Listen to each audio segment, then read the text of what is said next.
Comandante, permissão. Senhor General de Divisão Alain Denilson, Comandante de Defesa Cibernética, Senhora Secretária, Professora Doutora Márcia Cristina Bernardi Barbosa, Senhor Ministro Marcelo Câmara, antigo e eterno Professor Marcelo Lopes de Oliveira e Souza, com quem tive a honra de aprender engenharia de requisitos, senhores oficiais, senhoras e senhores aqui presentes, a apresentação no dia de hoje, fruto de um esforço continuado, tem por finalidade apresentar um pouco do estudo para a concepção do programa Iniciativa Quântica e, para isso, seguiremos o seguinte sumário. Uma breve introdução, citando aspectos inerentes ao setor cibernético, muitos deles apresentados pelo nosso comandante, falar do estudo propriamente dito, o que se vislumbra em uma primeira ótica para o programa Iniciativa Quântica, considerações estratégicas, devidamente autorizado pela nossa secretária. Falarei muito pouco sobre a minuta da proposta de portaria interministerial e uma breve conclusão. Nós fazemos aquele recorte comentando da divisão dos setores tecnológicos essenciais de interesse da defesa nacional, já conhecido por todos nós, pesquisadores das áreas de defesa. Aqui uma visão geral do Comando de Defesa Cibernética. O Comando de Defesa Cibernética, comandado pelo General de Divisão Alain, possui de soldado oficial general as três forças, como um comando conjunto permanentemente ativado. Temos o Centro de Coordenação de Operações Cibernéticas, chefiado pelo Brigadeiro Eduardo Estebanes, o Centro de Defesa Cibernética, chefiado pelo General de Brigada Luiz Carlos, a Escola Nacional de Defesa Cibernética, chefiada pelo Coronel Cordeiro, comandada pelo Coronel Cordeiro, e o nosso Centro de Gestão Estratégica, que além de fazer a gestão do momento presente, prospecta o futuro da cibernética de maneira coordenada, colaborativa e integrada com as forças. Um recorte geral do nosso comando, essa é a sua estrutura em alto nível. Aqui nós apresentamos alguns fatores condicionantes para o uso do espaço cibernético. Esses fatores condicionantes, em uma primeira ótica do lado esquerdo e o lado esquerdo da lâmina, são aspectos eminentemente técnicos de produtos, computador, rede, internet, os cabos de fibra ótica que o nosso comandante apresentou no primeiro painel, e nós destacamos que as comunicações são baseadas no espaço. Em uma segunda ótica, do lado direito da apresentação, aspectos que podem ser eminentemente intangíveis. A nossa capacidade de inovação, como que a gente mede isso?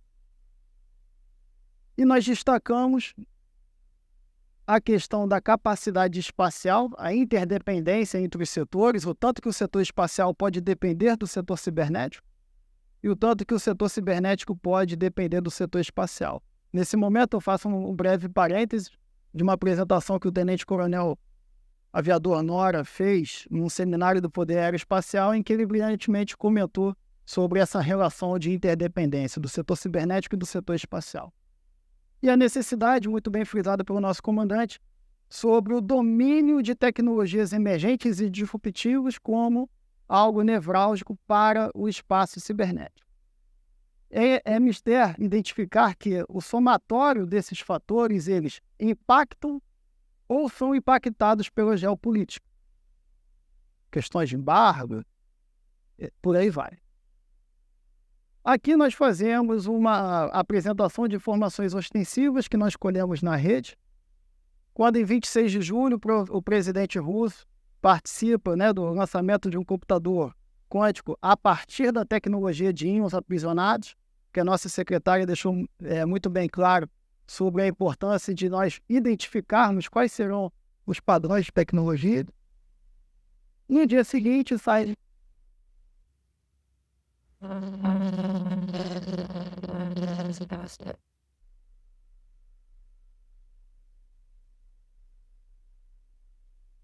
No dia seguinte sai uma notícia de que O hacker russo afirmou ter invadido o satélite Cygnus, desenvolvido em parceria com a China. Logo na sequência, em 10 de agosto, sai a notícia de que o presidente Biden... Precisa trocar o microfone?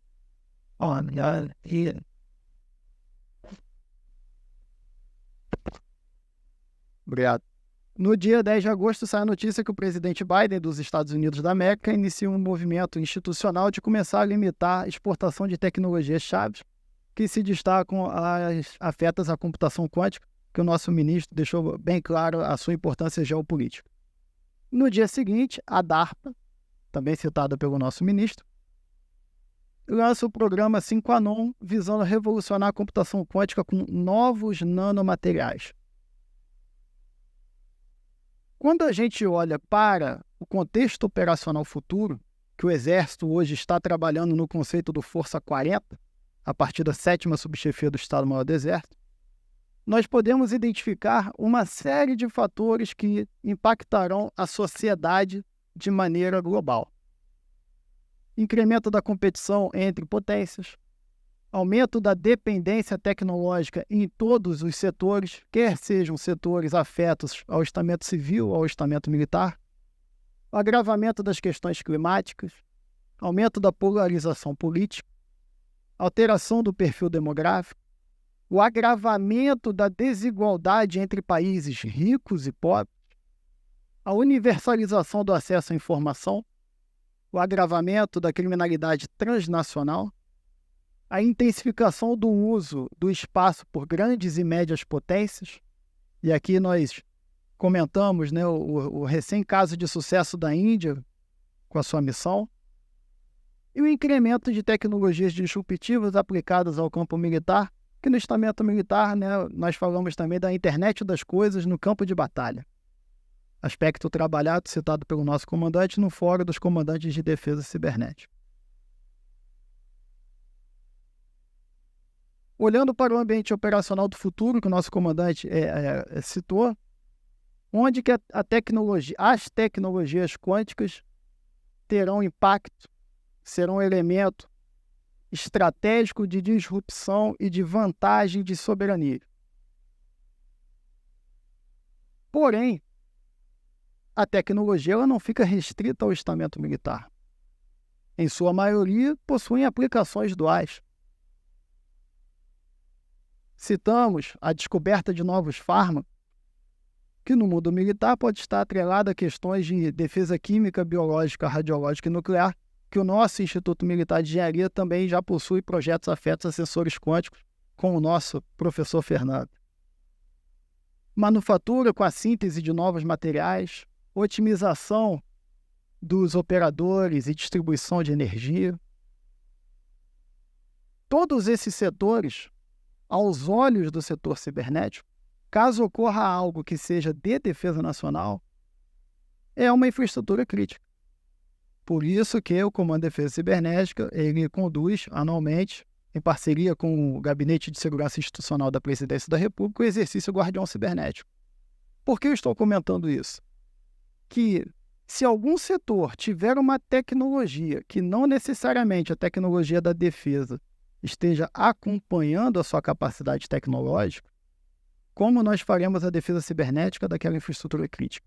Então, com o advento da tecnologia quântica em diversos setores, é mister que a defesa tenha condições de acompanhar esse desenvolvimento tecnológico, quer seja como um demandante, um necessário, um agente indutor. E quando nós olhamos para o mundo, como o mundo está envidando seus esforços em recursos financeiros, que foi o que a nossa secretária comentou, não será apenas uma chamada que resolverá o problema, algo de Estado. Então, peço, por favor, que tentem acompanhar a minha fala, quando a gente olha inicialmente para os Estados Unidos da América, com uma iniciativa de 3,75 bilhões de dólares, com todo um arcabouço político e estratégico já estruturado. O Canadá, com 1,1 bilhões de dólares. O Reino Unido, 4,3 bilhões de dólares. A Alemanha, 3 bilhões de dólares. A União Europeia, com 1 bilhão de dólares. E aqui a gente destaca a França. Mas o Brasil é um país de um posicionamento geopolítico específico, vamos agora olhar para o nosso entorno estratégico. Na América do Sul, estamos na vanguarda. Quando a gente olha para o continente africano, a África do Sul com uma iniciativa na casa de 3 milhões de dólares, em que pese que esse slide, fruto da empresa CureVac, não compõe os dados recentes do Ministério. Então, esse valor de 60 milhões de reais, ele é bem superior. Mas vamos olhar para os BRICS, países com quem nós nos relacionamos diretamente. Vem a China com 15 bilhões de dólares. Uma leve diferença em relação aos Estados Unidos da América. A Rússia com 1,45 bilhões de dólares e a Índia com 735 milhões de dólares. Em sua maioria, ações de Estado em uma parceria muito bem relacionada à defesa com ciência, tecnologia e inovação.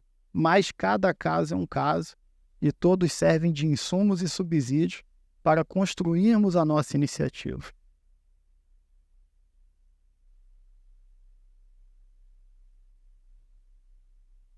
Diante desse contexto, somado a outros aspectos, surge o estudo para a concepção do programa Iniciativa Quântica, que hoje temos todos esses atores envolvidos, contribuindo, orientando, apresentando subsídios, propondo reflexões, um esforço que congrega defesa, indústria e academia, a materialização dessa relação sinérgica, em que nós temos atores à direita da lâmina do estamento militar, Comando de Defesa Cibernética, Estado-Maior do Exército, a Diretoria Geral do Desenvolvimento Nuclear da Marinha, o DCTA, o Comando de Preparo da Força Aérea Brasileira, atores do Ministério da Ciência, Tecnologia e Inovação, a nossa Agência Brasileira de Inteligência participando deste estudo e a nossa academia, que foi fundamental para a conexão entre os pesquisadores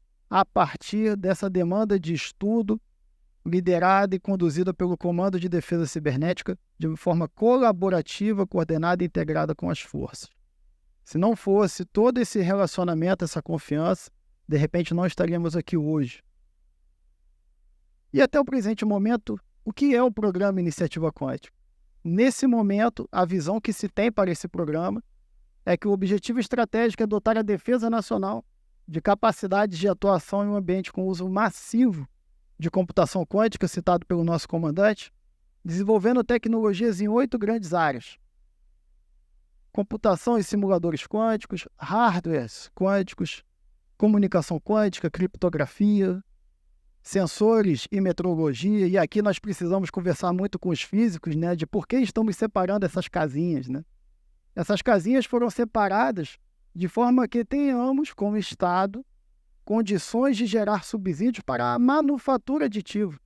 Como comentado pelos nossos palestrantes, o fato do país, de alguma forma, ter perdido o time da microeletrônica, de repente a quântica é a oportunidade para superarmos esse gargalo, né? Em um dos workshops, o professor Fernando Duim, ele comentou de maneira muito sábia, né? Temos que começar logo e começar grande, pensar grande. Então isso impacta muito o que nós estamos pensando. O principal benefício de... Por que a cibernética está olhando com muita atenção para as tecnologias quânticas? Pelas leis da física. A segurança da informação propiciada a partir das leis da física, podendo robustecer a segurança cibernética dos ativos de interesse. Itaipu, Angra, Operador Nacional do Sistema Elétrico, enfim. Mas para que isso possa ser materializado, além de outras capacidades militares, capacidades de defesa, é necessária uma tríade. Até o presente momento é necessária uma tríade. Um computador quântico, comunicação quântica por fibra e via satélite e criptografia quântica. Com uma outra roupagem, o que foi levantado que pode contribuir para a estrutura desse programa são esses aspectos. A necessidade de se mapear o cenário atual, citado pela nossa secretária, o incentivo à pesquisa acadêmica, a importância das tecnologias habilitadoras para que possamos superar o Vale da Morte nos TRLs, fontes de financiamento, parcerias estratégicas. Um a um aqui serão apresentados aos senhores do que nós levantamos junto com todos aqueles atores até o momento, destacando que alguns fatores eles são chave nessas considerações.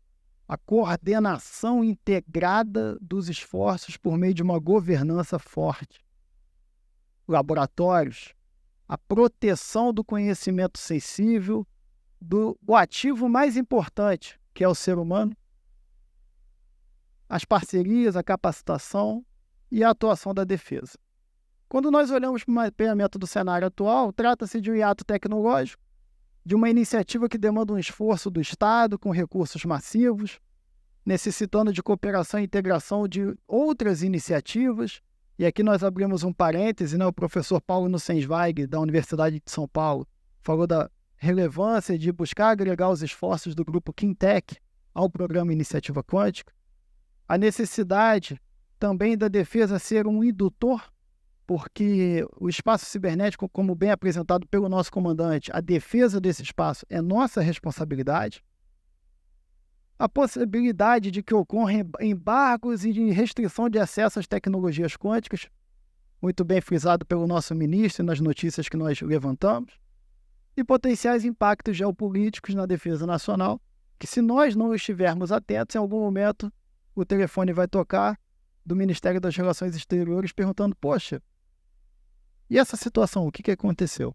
Então, aqui a gente abre um parêntese, o professor Carlos Aragão, que é físico, diretor do desenvolvimento científico e tecnológico da FINEP, ele fez uma consideração muito importante no início do estudo.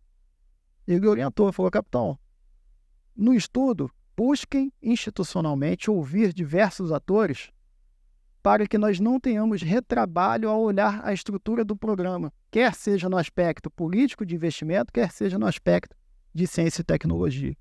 Então, também por isso essa quantidade de atores. Só que para que um programa dessa magnitude, um programa de Estado, possa materializar entregas para os atores demandantes, faz-se necessário uma estrutura e equipe muito bem qualificada, como, por exemplo, termos uma criação de uma Comissão Nacional de Tecnologias Quânticas, um núcleo de uma agência de projetos avançados de defesa, de repente, como uma organização militar conjunta e com representantes interagências, um representante do Itamaraty, um representante da ABIN, porque serão projetos emergentes e disruptivos. Então, a atuação desses atores será nevrálgica para que esses projetos possam prosperar. De repente, uma empresa brasileira de tecnologias quânticas, da mesma forma que nesse território tivemos a Embraer, da mesma forma que temos a Amazul junto ao programa do submarino, podemos ter uma Embratec como uma empresa estratégica de defesa que entregue produtos duais, de repente, para as tecnologias quânticas.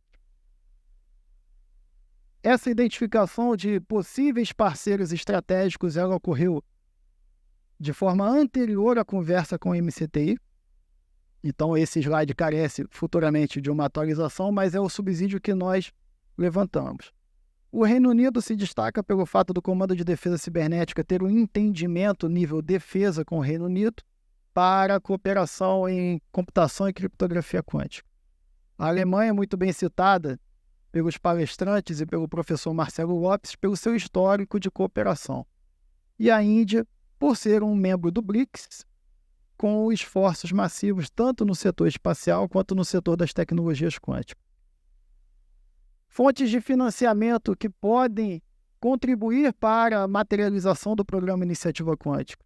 BNDES, FNDCT, a Lei da Informática e, de repente, recursos oriundos da aviação civil, e explicarei esse ponto mais à frente. Metas e objetivos coordenados, como comentado anteriormente, são fundamentais para a materialização desse programa.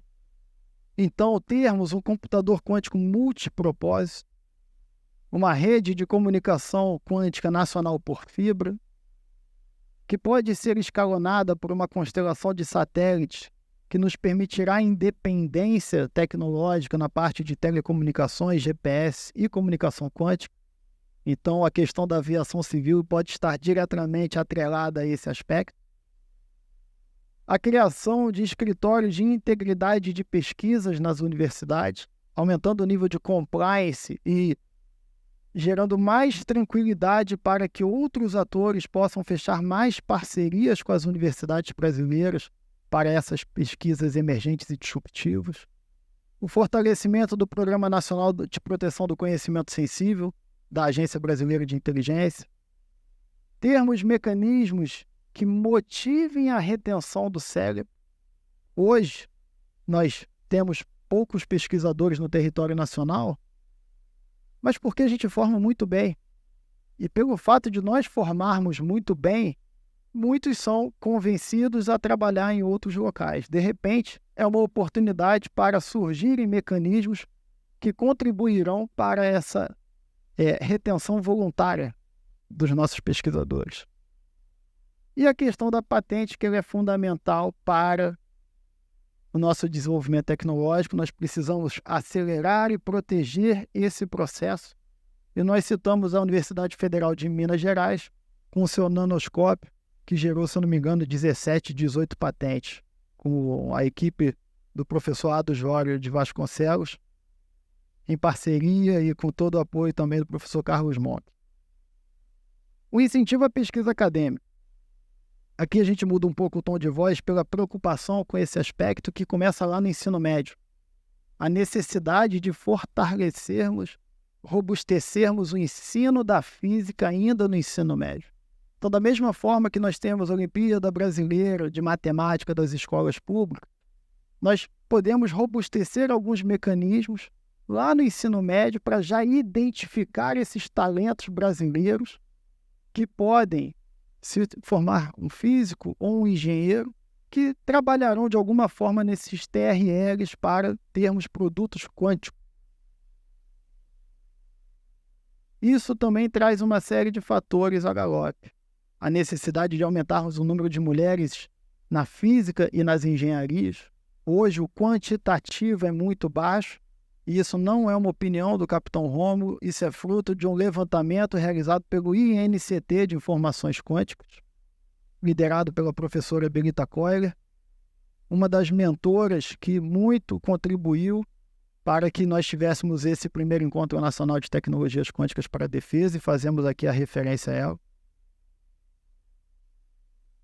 Além de citar aqui um ponto, com a permissão do professor Alexandre, representando a USP, né? De repente, a possibilidade de se criar um curso de engenharia quântica. Esse levantamento é fruto da interação oficial do Comando de Defesa Cibernética com a USP, em que a USP levantou essa possibilidade de unir a física e a engenharia com uma roupagem um pouco diferente da engenharia física, que é um case de sucesso também em outras universidades, como a Federal de São Carlos. Um dos patronos está sentado aqui na nossa plateia, para robustecer.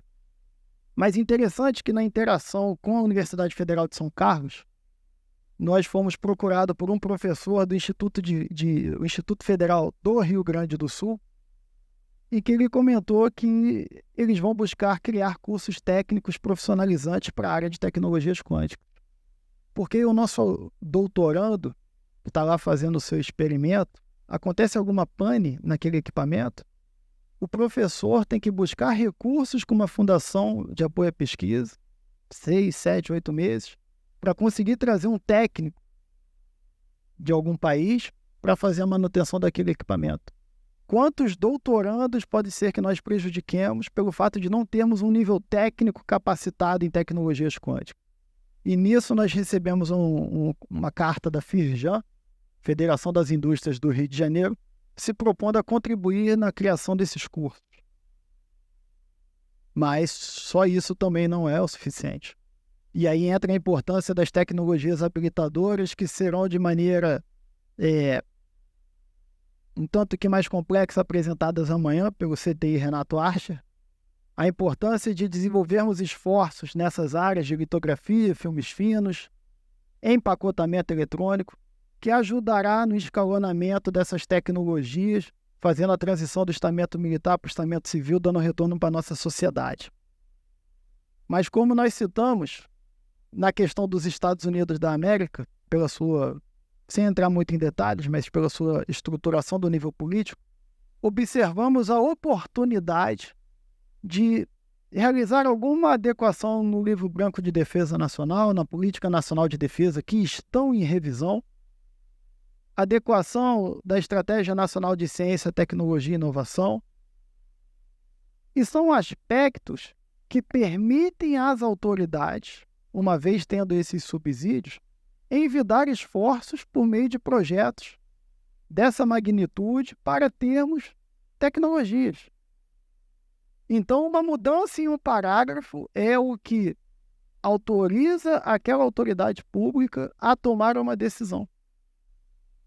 Nada de caso, tudo estruturado, a organização do Estado do início top-down e bottom-up, né, usando a expressão dos engenheiros. A criação de mecanismos específicos para tecnologias emergentes e disruptivas. A inspiração no National Defense Education Act, que é uma lei americana que contribui para a realização de pesquisas de interesse da defesa, de interesse nacional, nas universidades. Então, ter um escritório de integridade na academia, com um normativo que permita isso, facilitará o aporte de recursos para o desenvolvimento de pesquisas dessa magnitude. Mas só isso também não basta. A questão da criação da Comissão Nacional e, de repente, é algo que, em se materializando no GT, pode ser trabalhado, uma estratégia nacional de tecnologias quânticas, que contribuirá diretamente para apresentar ao Estado brasileiro as direções que os atores podem envidar os esforços.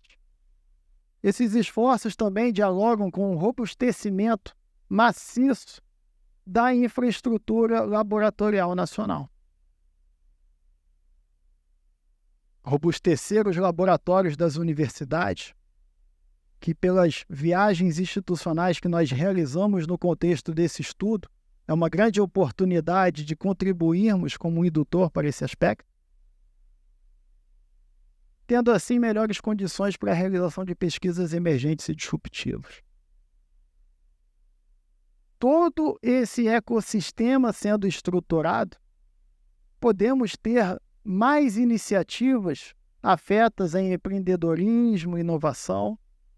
E aqui a gente comenta de um trabalho que está sendo realizado pela doutora Fernanda Corrêa, do Ministério da Defesa, sobre uma modelagem de um ecossistema de inovação e tecnologias quânticas, tendo assim mecanismos de incentivo e um maior suporte do Estado para que aqueles atores, guerreiros que são buscando esse desafio, possam superar o Vale da Morte no desenvolvimento da ciência e da tecnologia, e assim trazer o retorno direto para a sociedade. São aspectos que muito nos preocupam. E esses aspectos, eles dialogam com os chamados eixos de desenvolvimento tecnológico. Esses eixos, eles foram sendo identificados a partir dessa relação com a defesa, indústria e academia, em que nós apontamos que o computador quântico é um eixo para ser desenvolvido, supercondutores de alta temperatura, um eixo a ser desenvolvido, semicondutores. E aqui nós comentamos o caso recente dos Estados Unidos da América envidando esforços na casa de 52, 54 bilhões de dólares para trazer de volta suas empresas afetas a essa área. Computação probabilística, que tem trabalhos avançados na Universidade Federal de Pernambuco, rede de comunicação quântica, internet quântica, criptografia pós-quântica, o robustecimento, que isso aqui é uma entrega a curtíssimo prazo e já existem esforços do Centro de Desenvolvimento de Sistemas do Exército, assim como esforços nas outras forças, nas demais forças, nessa área. Girômetro e magnetômetro, gravímetro com sensores quânticos, o que pode aumentar a independência tecnológica dos nossos sistemas de navegação inercial.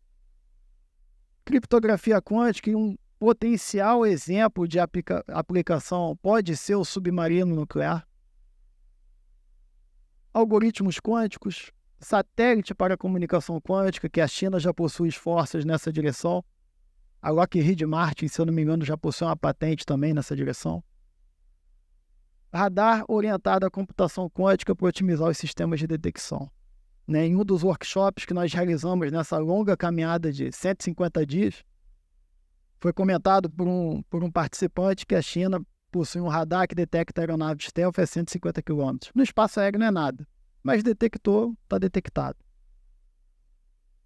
E essa é a visão geral da estrutura para o programa. É uma visão. Obviamente não é a melhor de todas, e como qualquer situação, qualquer pesquisa na ciência e tecnologia carece de robustecimento, novas considerações, novas análises. Falando em análise, nós precisamos fazer uma análise estratégica. O que a defesa ganha com as tecnologias quânticas? Ganha a capacidade de aplicá-las ao domínio cibernético e à dimensão informacional. Ganha mais velocidade no processamento no campo de batalha, o que pode permitir às autoridades tomarem uma decisão com um nível de assertividade maior. De repente, até mitigando vieses cognitivos, como citado pelo Coronel Parnell na apresentação de ontem. Aumentar a segurança dos sistemas de informação a partir das leis da física, que a nossa secretária comentou da questão de clonar, etc. O que o Brasil ganha com um programa interministerial de tecnologias quânticas, um programa de Estado, de grande magnitude, mostra para o Estado brasileiro que nós temos, dentre outras iniciativas que existem no país, um projeto estruturante, disruptivo, que pode colocar o país em um patamar diferenciado sob a ótica das tecnologias quânticas.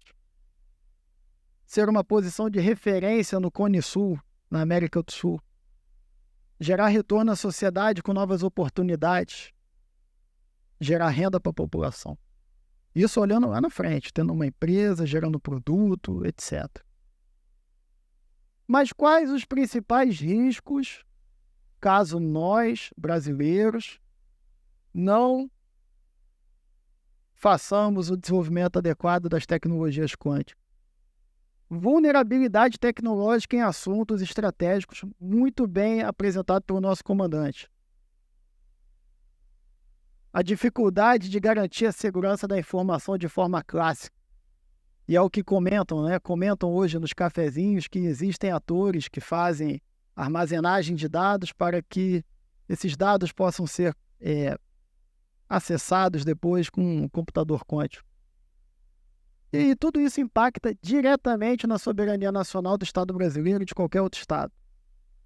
E, obviamente, impacta no bem-estar da sociedade.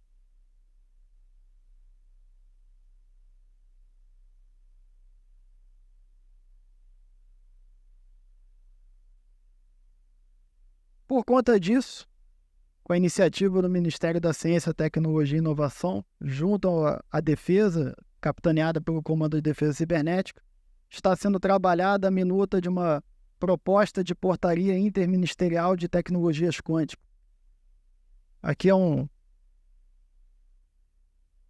breve ideia do que se espera dessa portaria, de ter um grupo de trabalho interministerial com o objetivo de discutir e propor diretrizes comuns para as iniciativas ministeriais em tecnologias quânticas, propor a minuta de um programa interministerial de tecnologias quânticas, na forma de um programa de Estado para as tecnologias quânticas no Brasil, em que esse grupo, coordenado pelo MCTI, tendo o Comando de Defesa Cibernética, órgão central do Sistema Militar de Defesa Cibernética, com a relatoria nesse esforço coordenado colaborativo, buscando a integração máxima dos esforços. Como uma breve conclusão dessa apresentação, comento aos senhores que a defesa nacional, como apresentado pelos contextos aqui, demanda tecnologias emergentes e disruptivas para que possa permanentemente continuar atuando em prol da soberania nacional.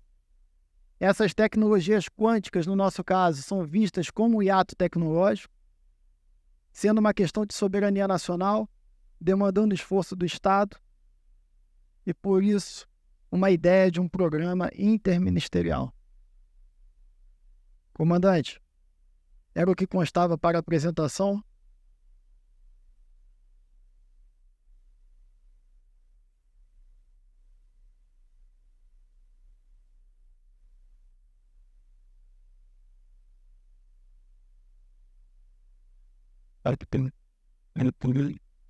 Vai dar Natal.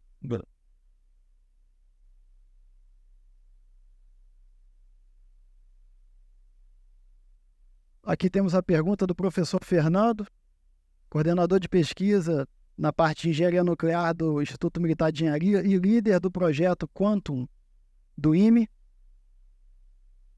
Como convencer as universidades públicas a se submeterem ao Programa Nacional de Proteção do Conhecimento Sensível da ABIN como um requisito para participar do programa de tecnologias? Professor, não diria que nós precisemos convencer as universidades. Ao longo dessa caminhada, boa parte do público que está aqui representando as universidades, professor Monken, professor Zé Laquete, professor Alexandre, professor Daniel Filinto, professor Adenilton, professor Eduardo Dudzioni, da Federal de Santa Catarina, dentre diversos outros. E todos falaram, nós trabalhamos com a quântica de alguma forma. E nós enxergamos a necessidade de que esse assunto seja tratado com a maior segurança possível, quer seja um acesso ao laboratório, uma preocupação com algum termo na hora de realizar a publicação de um artigo. Então, do que nós observamos dessa amostra populacional é que há uma propensão a fazer parte disso, porque esse desenvolvimento ele carece bastante dessa preocupação de proteção do conhecimento sensível, e que eu destaco aqui que quando recebemos a diretriz de realizar esse estudo, constava lá, zelar pela proteção do conhecimento. Então, estamos em sinergia. Respondi a pergunta do senhor? Obrigado, professor. Fechou? Tem mais alguma? Comandante, sem mais perguntas previstas,